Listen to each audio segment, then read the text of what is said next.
Hello friends, today we will discuss MCQs on money and monetary theory. Question number 1. Which of the following is not a function of money? A. Medium of exchange. B. Store of value. C. Measure of value. D. Production of goods. Answer is D. Production of goods. Money facilitates trade, stores values, and measures value, but it does not produce goods. Production requires resources like labor, land, and capital. Question number 2. The primary function of money is a source of income. B. Medium of exchange. C. Measure of national income. D. Source of wealth. Answer is B. Medium of exchange. The most essential function of money is to act as a medium of exchange to facilitate trade and avoid the problems of the barter system. Question number 3. Which of the following best defines fiduciary money? A. Money backed by gold. B. Money accepted on trust. C. Electronic money only. D. Commodity money. Answer is B. Money accepted on trust.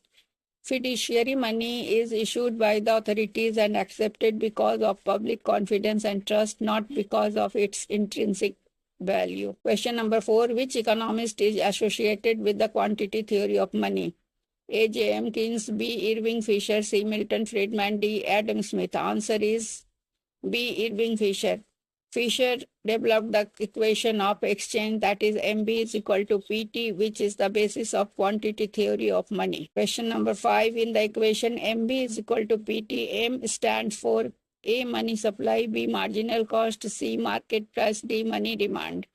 Answer is A. Money supply. In Fisher's equation, M is equal to money supply, B is velocity of circulation, P is the price level, and T is the total transaction. T is equal to total transaction. Question number 6. Which of the following statement is true for the Keynesian theory of money? A. Money demand is only for transactions. B. Money demand includes speculative motives. C. Velocity of money is constant. D. Money supply determines price level. Answer is B. Money demand includes speculative motive. Keynes introduced liquidity preference theory, stating that demand for money has three motives: transaction, precautionary, and speculative. Question number 7. Which of the following is an example of near money? A. Currency notes. B. Gold coins. C. Fixed deposits. D. Paper bonds. Answer is C. Fixed deposits. Near money refers to highly liquid assets that are not cash but can be quickly converted into cash, like fixed deposits and savings deposits. Question number 8. Which type of money has intrinsic value? A. Paper money. B. Token money.